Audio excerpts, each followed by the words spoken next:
Praise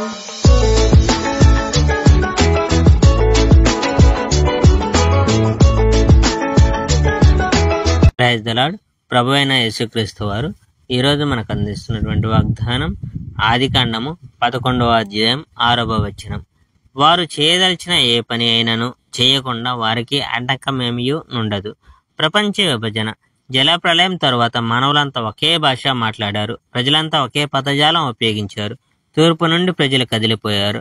షినారు దేశంలో మైదాన భూమిని వారు కనుగొన్నారు. బతుకు తెరువు కోసం ప్రజలంతా అక్కడే ఉండిపోయారు. మనం ఇటుకలు చేసి అవి గట్టిపడేందుకు వాటిని కాల్చాలి అనుకున్నారు ప్రజలు. ఇల్లు కట్టుటకు ప్రజలు రాళ్ళు గాక ఇటుకల్నే ఉపయోగించారు. అలాగే అడుసు కాక తారును ఉపయోగించారు.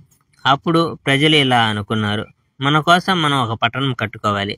ఆకాశం అంత ఎత్తుగా మనం ఒక గోపుర శిఖరం కట్టుకోవాలి. ఇలా గనక చేస్తే మనం ప్రఖ్యాతి చెందుతాం. ప్రపంచమంతా మనం చల్లా చెదురవకుండా ఒకే చోట మనమంతా కలిసి ఉంటాం. ఆ పట్టణాన్ని, ఆ గోపుర శిఖరాన్ని చుచ్చుటకు యెహోవా దిగి వచ్చాడు. ప్రజలు వాటిని నిర్మిస్తూ ఉండడం యెహోవా చూశాడు. యెహోవా ఇలా అన్నాడు, ఈ ప్రజలంతా ఒకే భాష మాట్లాడుతున్నారు. వీళ్ళంతా కలిసి ఉమ్మడిగా ఈ పని చేస్తున్నట్టు నాకు కనబడుతుంది. వారు చేయగలిగిన దానికి ఇది ప్రారంభం మాత్రమే. త్వరలో వాళ్ళు యోచించినది ఏదైనా చేయగలుగుతారు. అందుచేత మనం కిందకి వెళ్ళి వారి భాషను గలిబిలి చేద్దాం. అప్పుడు వాళ్ళు ఒకరినొకరు అర్థం చేసుకోలేరు. ఆ ప్రజలు భూలోకం అంతటా చెదిరిపోయేటట్టు యెహోవా చేశాడు కనుక ఆ పట్టణాన్ని కట్టుకోవడం ఆ ప్రజలు ముగించలేకపోయారు. మొత్తం ప్రపంచంలోని భాషను దేవుడు గలిబిల చేసిన చోటు అదే కనుక ఆ స్థలం బాబేలు అని పిలువబడింది. బాబేలు లేక బబులోను, దీని అర్థం ఏమనగా తారుమారు. కనుక ఆ స్థలం నుండి భూమి మీద ఇతర చోట్లన్నిటికీ ఆ ప్రజలను యెహోవా చెదరగొట్టాడు.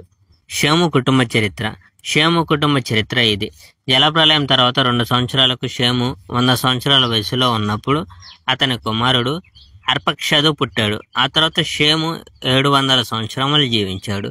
అతడు ఇంకా కుమారులు కుమార్తెలు ఉన్నారు.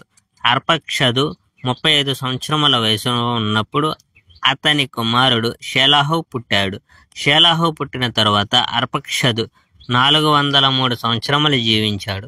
ఆ కాలంలో అతనికి ఇంకా కొందరు కుమారులు కుమార్తెలు పుట్టారు. షేలాహుకు 30 సంవత్సరములు నిండిన తర్వాత అతని కుమారుడైన ఏబేరు పుట్టాడు. ఏబేరు పుట్టిన తర్వాత షేలాహు 400 సంవత్సరములు జీవించాడు. 403 సంవత్సరములు జీవించాడు. ఆ కాలంలో అతనికి ఇంకా కొందరు కుమారులు కుమార్తెలు పుట్టారు. ఏబేరుకు 34 సంవత్సరములు నిండిన తర్వాత అతని కుమారుడు పెలెగు పుట్టాడు. పెలెగు పుట్టిన తరువాత ఏబేరు 430 సంవత్సరములు జీవించాడు. ఆ కాలంలో అతనికి ఇంకా కుమారులు కుమార్తెలు పుట్టారు. Praise the Lord. May God bless our India.